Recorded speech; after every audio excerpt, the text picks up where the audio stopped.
فَبِأَيِّ آلَاءِ رَبِّكُمَا تُكَذِّبَانِ۔ مسجد میں آ کر حدود مسجد میں سنت اعتکاف جو ہے روزے کے ساتھ 10 دن تک فل ٹائم بیٹھ جانے کو نیت کر کے بیٹھنے کو کہا جاتا ہے،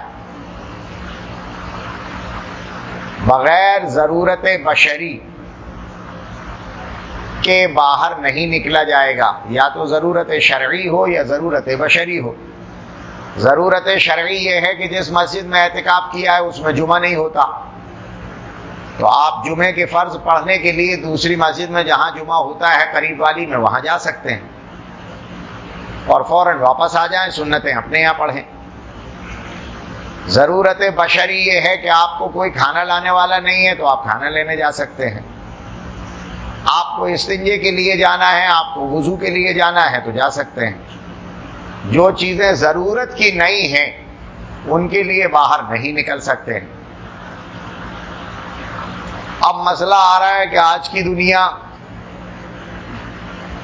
غسیلین کی ہے، یہ تو نہاتے رہنے والے لوگ ہیں، اب 10 دن تک یہ بیٹھے رہیں تو انہیں برودت کے لیے، ٹھنڈک کے لیے، یا ویسے ہی طبیعت بے چین ہو رہی ہے، نہانا تو ہے، تو وہ کیا کریں؟ کہا گیا کہ مستقل اگر آپ غیر فرض غسل کے لیے مستقل خالص غسل خانے میں جائیں گے تو اعتکاف تو ٹوٹے گا،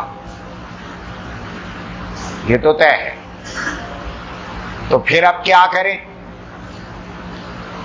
کہ اگر ایسی ہی ضرورت ہے تو یا تو مسجد کے وضو خانے کے اس حصے میں بیٹھ کر غسل کر لیں سطر پوشی کے ساتھ جو داخل مسجد ہو اور پانی آپ کا باہر نکل جاتا ہو، ایک شکل۔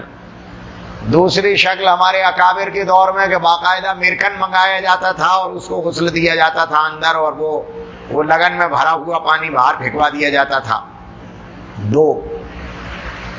تیسری شکل اب جو نکالی گئی ہے وہ یہ کہ اگر قریب میں کوئی ٹوائلٹ باتھ روم اٹیچ ہے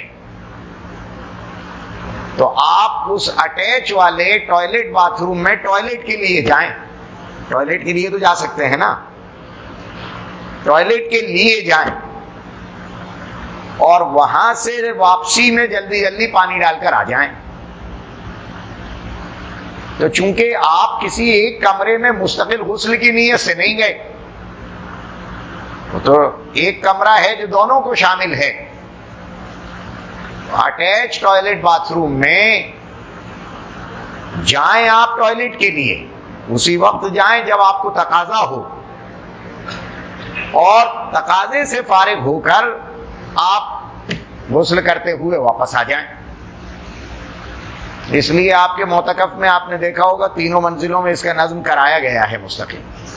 ٹوائلٹ باتھ روم جو اٹیچ ہیں ان میں آپ استنجے کی نیت سے جائیں، خالی جھوٹی بوٹی نہیں، استنجے کے لیے جا رہے ہیں، فارغ ہو کر وہیں سے پانی ڈالتے ہوئے واپس آ جائیں۔